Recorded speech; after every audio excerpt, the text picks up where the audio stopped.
today. I think it's a 1958 Case, I'm hoping, 320 TerraTrack. I know it's a TerraTrack because it says so. What is that? Oh, I don't know. It's got a little gas engine, has the blade. It's a manual tilting blade too. You pull the pins, move it around.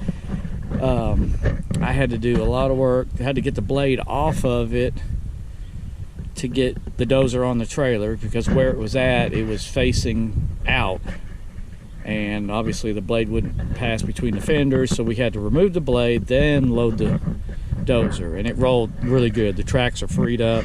I don't know much else about it. I do know there's water in the oil. It's pretty fresh. I'm sure some got in through the stack, even though it had a cover. The flap is down, but you know how that goes. The intake was covered up with a rag packed in there. Nothing got in through there. So I'm hoping the engine ain't stuck or stuck hard. The cool thing I got was this.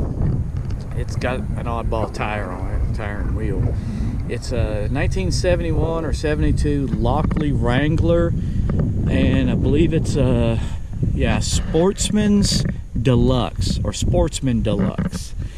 It's missing the original engine. I think it had like a 440 Kohler or Rotax, I'm not sure. It had, I believe it had a two-stroke, two-cylinder engine in it, and it was electric start. It's long gone and had the motor mount modified. Somebody cut this nasty hole in it, which that's really the worst thing. I've got to try to figure out how to refiberglass that. The rest of the body, you know, it has the normal cracks and chips in the gel coat. The tub itself is actually pretty solid, and it's holding water in, so it ought to hold water out, because basically this is an amphibious go-kart or a little dune buggy. I googled them on the internet, and supposedly they claim it to be the first side-by-side, which it does. You do say side-by-side, but there's literally no suspension. Everything's solid mounted. The only suspension is in the tires, which obviously these high flotation tires, they only hold, I think, 3 psi or something like that. It's got manual steering. It's got a torque converter clutch, and it does have a forward, neutral, and reverse gearbox. I'm not sure if it's got a high and a low range. It kind of feels like it's got 4 positions on the shifter, but I'm not 100% sure. It's a live axle, but it's only got a drum brake on one rear wheel only. So I'll bet it's fun stopping it. Of course, it probably don't go very fast anyways. It's got a massive sprocket on it. Takes probably a number 40 chain, I guess. I'm missing the driver clutch also, since it was with the original engine, so I'll have to get one of them. But the thing is, to get it unloaded, get the covers off of it, clean it all up. I really don't want to pressure wash it if I don't have to, because I'd like to keep the original decals and stuff on it. But it's got to be a complete restoration. I mean, tires, wheels, the gas tank is under the hood. It's got to be taken out and cleaned. It's got a lot of rust on it that's actually rotted the steel. So it's going to be a long project. Ooh, there's some really bad rust. But I may actually just take the fiberglass body off, salvage it. I've got some holes to repair and cracks, of course, and try to duplicate the frame out of new metal, and then just set the body back down on it.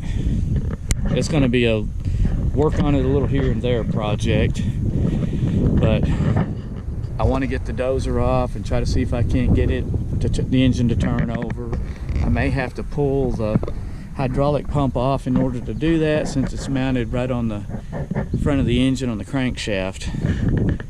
The sprockets are really not that bad worn, but the links on the chain are. They've got some places where they're pretty thin, so this probably isn't something somebody want to actually put to work. Of course, it's as old as it is. It's more of a museum piece or show piece than anything, but I just thought it was cool and the price was right, and hopefully we can all hear it run one day on one of my videos.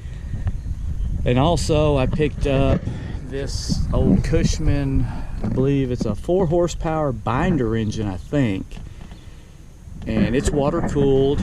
Supposedly it runs. It's got an old Model T coil or buzz box on it, and this friend of mine in high school is where I'm getting all this stuff from. He's cleaning up his dad's place, and he knows I like to tinker with this stuff, so he's giving me first shot at a lot of it. He modified an old starter generator, probably off a garden tractor, to start the engine so you don't have to start it by hand.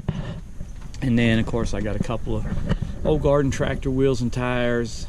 They're actually new tires, but they've been sitting for years, so I don't know what I'm going to do with them. I got a couple of Cub Cadet fenders that match those wheels, and then got a really cool old Corvette go-kart body. And just like the Wrangler, it needs some fiberglass work. Here's the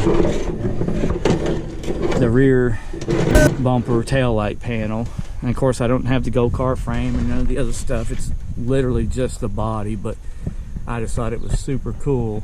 Old Corvette from the 80s, I believe. But anyways, I'm gonna set the camera down, go get the skid steer, and start dragging some of this stuff off.